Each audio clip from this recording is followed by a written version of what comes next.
आज मी तुम्हाला संपूर्ण घराचे वास्तुशास्त्र फक्त आणि फक्त 5 मिनिटात सांगणार आहे।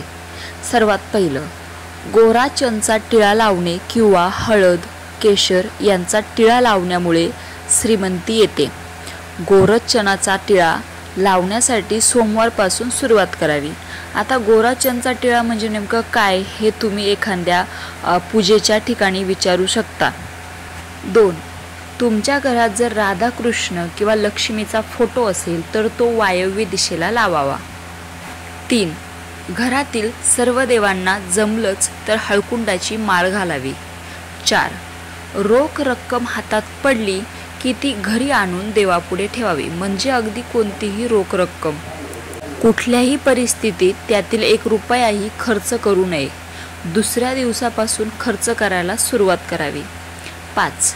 व्यापाऱ्यांनी वापरावयाच्या पैशाचा पाऊच किंवा पर्स किंवा पिशवी शक्यतो हिरव्या रंगाची वापरावी। 6. बुधवारी पैसे कोणास उधार देऊ नयेत, दिल्यास ते बुडतात किंवा वसुलीला त्रास होतो। गुरुवारी पैसे देणे खूप चांगले असते। कर्ज जर फेडायचे असेल तर मंगळवारी कर्जाचे पैसे देऊन कर्जफेड करावी वा शुक्रवारी कर्जफेड स्थितीत सुधारणा होते। मंगळवारी पैसे कर्ज घेतल्यास ते लवकर फिटत नाही। मंगळवारी फक्त कर्ज फेडण्याचं काम करावे, कर्ज घेऊ नये।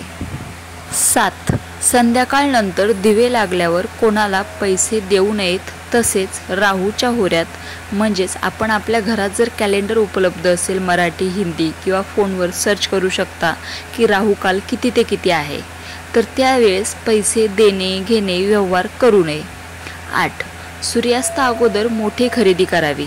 सूर्यास्तानंतर मोठी खरेदी केल्यास किंवा पैसे दिल्यास लक्ष्मी नाश पावते। बऱ्याच लोकांना संध्याकाळी बाजार करायला आवडतो, पण सर्वात मोठा जर बाजार तुम्ही करत असाल तर तो दिवसाच्या आतच उरकून घ्यायचा। 9. दिवा किंवा समईच्या ज्योतीचे तोंड कायम उत्तरेकडे असल्यास लक्ष्मी प्रसन्न होते, पूर्वेकडे असल्यास सुखप्राप्ती होते। 10. आपल्या कपाळी मधल्या बोटाने गंध लावूनच नंतर देवपूजा करावी, म्हणजे ती पूजा पूर्ण होते। आता तुम्ही यूट्यूबवर किंवा गुगलवर सर्च करू शकता किंवा मीच नंतर एखादा व्हिडिओ अपलोड करेल की कोणत्या बोटाने कोणत्या गोष्टींसाठी गंध लावणे योग्य आहे। 11. पैशासंबंधी कामासाठी निघताना उजवा पाय घराबाहेर टाकून निघावे। गणेशास एक लाल फूल मंदिरात वाहून समोर आलेल्या अपंग भिकाऱ्यास किंवा वृद्ध भिकाऱ्यास पैसे देऊन त्याचे मन संतुष्ट करावे, म्हणजेच आपण सुरुवात केलेल्या कार्याला नक्कीच यश मिळते। 12.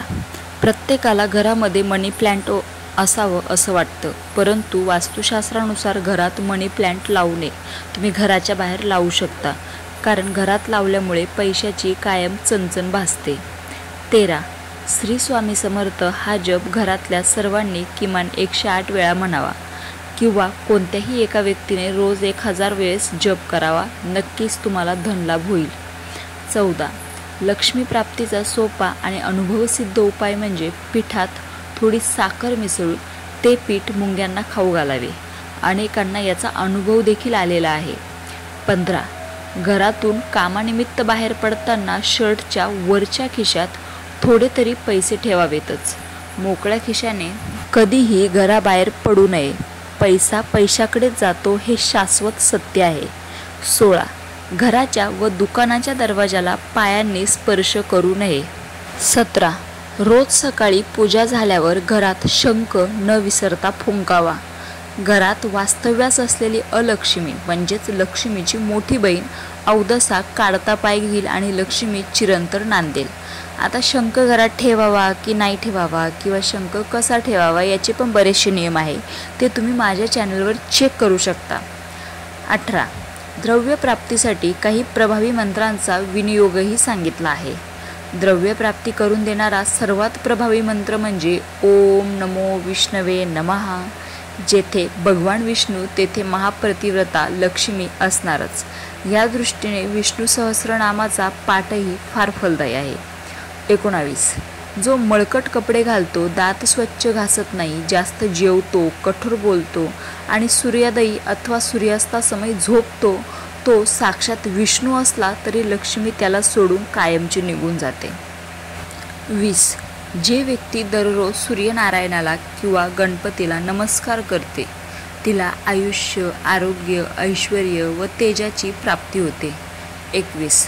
रुद्राक्ष धारण करण्यासाठी वय, धर्म, जात, लिंग, देश इत्यादी काहीच गरजेचे नाही. रुद्राक्षाचे पावित्र्य नेहमी राखायचे असते. त्यामुळे रुद्राक्षाची माळ झोपताना अथवा शरीर संबंध ठेवताना वापरू नये. रुद्राक्षाची माळ घालून मृताजवळ जाऊ नये. कोणत्याही कारणाने रुद्राक्षाची माळ अशुद्ध झाली, कळत नकळत, तर ती दुधाने धुवून घेऊन श्रद्धापूर्वक तिची पूजा करावी व ओम नमः शिवाय या मंत्राचा 108 वेळेस जप करावा व नंतर रुद्राक्ष माळ धारण करावी. आता ती कशी धारण करावी, कधी धारण करावी, ती धारण करण्याचे नियम काय आहे किंवा रुद्राक्ष कसा तयार झाला, हे सर्व तुम्हाला माझ्या चॅनलवर याचा व्हिडिओ एक मिळून जाईल. तर तुम्ही माझ्या चॅनलला नक्की सबस्क्राईब करून ठेवा, कारण हे असेच धार्मिक रिलेटेड व्हिडिओज मी घेऊन येत असते. 22. कोणाकडे आपले पैशाचे काम असल्यास खिशातून 5 लवंगा किंवा लसणाच्या सोललेल्या पाकळ्या एका पुडीत बांधून घेऊन जाव्यात. यामुळे पैशाच्या कामातील दुप्पट अडथळे नष्ट होऊन आपले काम होते आणि आपल्याला आर्थिक लाभ होतो.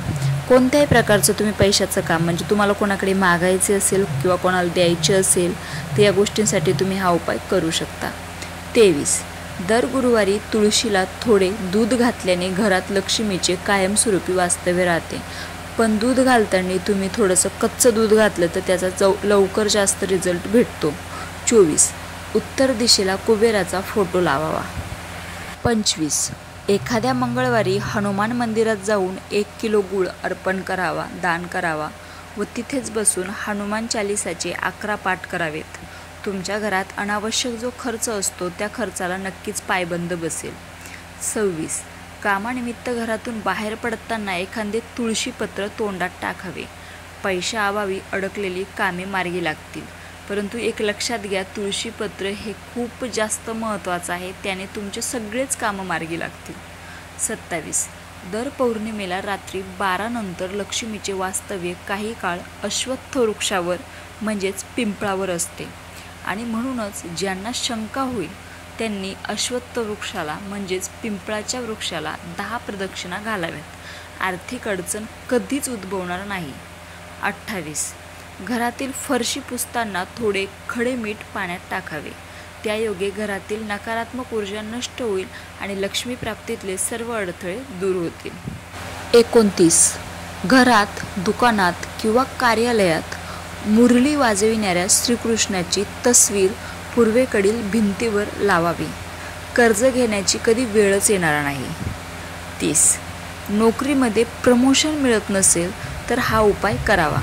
सर्वात प्रथम उजव्या हातावर काळ्या रंगाचा दोरा बांधलेला असेल किंवा काहीही नसेल तर सर्वात प्रथम तो काढून टाकावा किंवा नसेल तर त्याऐवजी पंचरंगी धागा बांधावा. दररोज सकाळी कबुतरांना ज्वारी टाकावी. तुमची 100% प्रगती होणारच. 31. ज्या ज्या वेळी आपण समुद्रकिनारी फिरायला जातो त्यावेळी जलदेवतेला प्रार्थना करून एक श्रीफळ म्हणजेच नारळ, कुंकू अर्पण करून विसर्जित करावं. तत्काळ नफा हेच त्याचे सूत्र. 32. रोज रात्री पूजा केल्यानंतर किंवा लक्ष्मीपूजन केल्यानंतर किंवा देवपूजा झाल्यानंतर घरामध्ये व्यावसायिक ठिकाणी शंख अथवा डमरू वाजवावे. त्यामुळे घरातील दारिद्र्य विनासकट निघून जाते. 33. दूध व साखर मिसळलेले पाणी पिंपळाच्या झाडाला घालावे. 34. घरामध्ये सूर्योदय आणि सूर्यास्ताच्या अगोदर झाडू मारावा. एकदा सूर्यास्त झाला किंवा सूर्योदयाच्या आधी अजिबात घरामध्ये झाडू मारू नका. घरामध्ये दारिद्र्यता येत नाही. उत्तर पूर्वेला दरवाजा असेल तर तांदळाचं, पुन्हा एकदा ऐका किंवा तुम्ही वहीच्या पानावर प्रत्येक उपाय लिहू शकता, जे जे तुम्हाला शक्य होईल ते एवढ्या 35 उपायामध्ये. उत्तर पूर्वेला दरवाजा असेल तर तांदळाचं आणि पश्चिम दक्षिणेला दरवाजा असेल, कोपऱ्यात किंवा पश्चिमेला किंवा दक्षिणेला दरवाजा असेल तर गव्हाचे स्वास्तिक उंबरठ्यावर काढावं. त्यावर मधोमध सुपारी व 4 बिंदूवर रुपया, हळकुंड, खारीक व बदाम असं क्रमानं ठेवावं. किंवा विड्याच्या पानावर अक्षता, सुपारी ठेवून ते पान उंबरठ्यावर ठेवावं. विड्याचं पान म्हणजे नागिलीचं पान. किमान सणासुदीला किंवा वाढदिवस किंवा चांगलं काही शुभ कार्य असेल तर त्या दिवशी ह्या उपाय नक्की तुम्ही करून बघा. तुम्हाला तुमच्या कार्यात नक्कीच यश भेटेल. आता बरेच लोक या सर्व गोष्टीला अंधश्रद्धा म्हणतात, परंतु तुम्ही हे सर्व उपाय किंवा यातले जे शक्य होईल ते उपाय तुम्ही करून बघा. तुमच्या घरात नक्कीच वास्तू प्रसन्न होऊन तुम्हाला प्रत्येक गोष्टीमध्ये भरभराटी देईल.